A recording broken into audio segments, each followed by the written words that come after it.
Are you wondering how to make painting more realistic?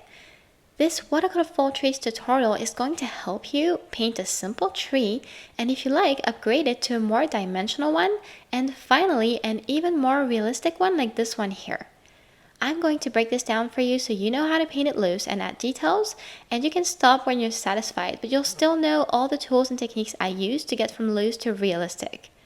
And that's why this is an easy watercolor painting full landscape project that you can tackle even if you're a beginner with just a few basic colors. Hi, I'm Françoise. Welcome back to my channel. Let's get started on this tutorial. You'll need a sheet of watercolor paper. I cut mine into a 5x7, but you can make yours as big as you want your tree to be. I'm using cold pressed 100% cotton watercolor paper because it always gives me wonderful results, but if you don't have that type, use whatever you have. I'd still suggest that you try 100% cotton sometime if you haven't, because it makes a huge difference with how vibrant the colors look and how beautifully they melt into each other. I tape my sheet down with some masking tape so it doesn't move as I paint. And I'm going to draw a very light sketch, mainly to center my tree in the page. The sketch is just a horizon line where the tree will sit and a round shape representing the crown. I'll leave a small space between the bottom of the crown and the horizon line for the trunk. Today I'll be using Art Philosophy concentrated watercolors.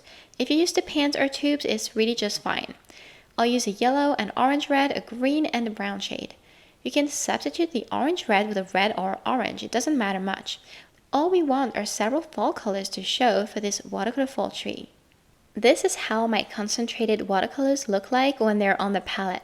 If you're using pans or tubes, make sure to add lots of water to each color for the initial loose version of our tree. You will be adding more pigment to each pool of color if you want to keep working on this tree.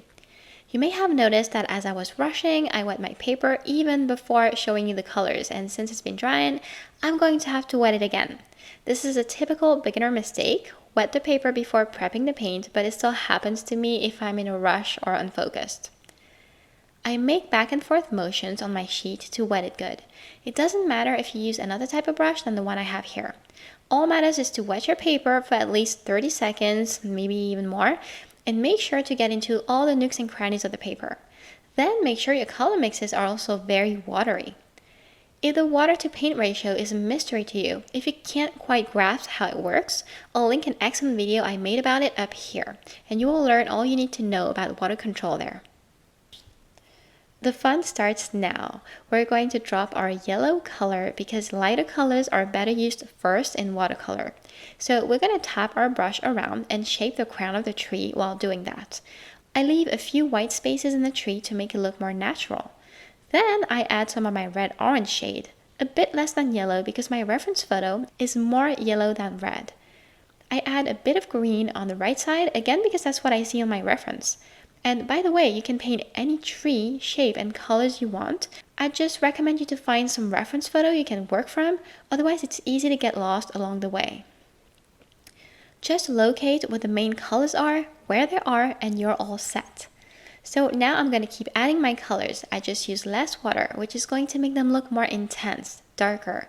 I add my trunk at the bottom before it dries. And don't worry, if it dries too fast, let it dry completely. Re-wet and keep going. If it dries too fast, maybe you didn't take enough time with the wetting part and the paper was just a bit wet on the surface, the water didn't sink in, and actually that's why I do a lot of back and forth with my brush when I wet it. If you want, you can mix colors together a bit like I did here to get various tones.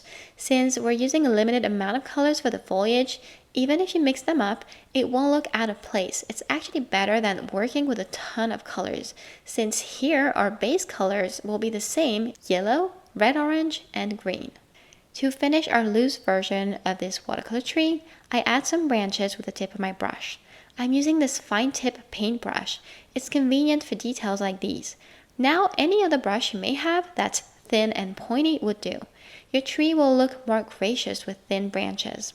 The links to all of my supplies are in the description of my videos, so feel free to check them out if you need to. Now I'm going to move on to making my tree a bit more dimensional, less loose, but not quite realistic. Each step doesn't require a ton of work or focus. Plus, we're working wet on dry now, so don't get scared by my end result.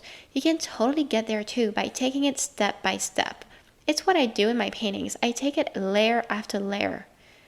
I decided to switch to my round brush here rather than a pointy one. It's easier, I find, to tap and make an impression of foliage when I work wet on dry like this. It doesn't matter wet on wet because the paint is spreading, but wet on dry, the shape you make with the brush stays the way you make it.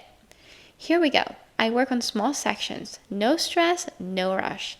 I tap my brush with a bit of yellow. Look at the nice edges that creates. You can already tell it's looking more real this way. While it's still wet, I drop a bit of red, and this is the fun part, watching the paint spread and create nice gradients together.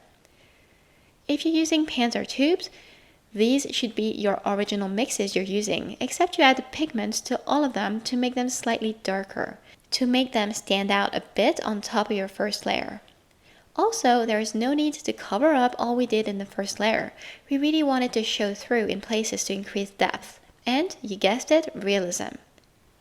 I keep going section after section. Sometimes I drop some green in my yellow paint, sometimes red. On the right side, my tree looks darker on the photo, so I'll mix red and green to create this brownish shade. Now I'm going to work on the trunk and branches. It's better to work with two paintbrushes. If one of them has a pointy tip, it's better. Otherwise, it's not a big deal. I need two brushes because I need my trunk and branches to melt into the tree. I don't want to end up with very harsh lines between the branches and foliage. It will make it look like the branches are just lines sitting in front of the crown. To make them look like they're inside, I trace my branch with the first brush. Then I switch to another brush that I want clean and just damp, and I'm going to use it to fade the edges of my branch. That creates a gradient from harsh brown to invisible, and that's how my branches look like they're inside even though I'm drawing them just now. If this makes sense and if you find these tips interesting, please like, share, or comment this video to help me reach more people here on YouTube with it. I would greatly appreciate that. Notice how I don't draw all the same branches. I use different shapes, directions, length, width, etc. It helps in making it look natural. For branches, you don't need to copy your reference photo exactly. It's enough to just roughly imitate what you see. You can stop here if you like to. Next, I'm going to increase contrast a bit more and then I'll be done. I'm using the same technique as before, except I'll be using mostly red and that brownish shade I got by mixing green and red. I use these with more pigment to make them darker. You may have seen I'm back to using that fine tip brush of mine, only because its fine point will get me the small details and touch-ups that I want for this last step. I increase the dark areas on the right side of the tree. And now I take some white gouache and I'm going to add some highlights. I want to make sure I do it on the same side of the trunk and branches to make it look cohesive with how the light would hit the tree. I didn't come up with this, I'm just looking at my photo and you can see the light is hitting the trunk on its left side. I put some gouache on the edge, almost pure. Then I fade it with some water and I make some quick and spontaneous thin white lines in the tree to suggest additional branches. I hope you found this watercolor fall trees tutorial useful and that now you can better see how to make a painting more realistic. Again, if you enjoyed this, feel free to share this video, like and comment, and don't forget to hit the subscribe button and turn on notifications to watch more of these tutorials. Thank you for watching and see you in the next video.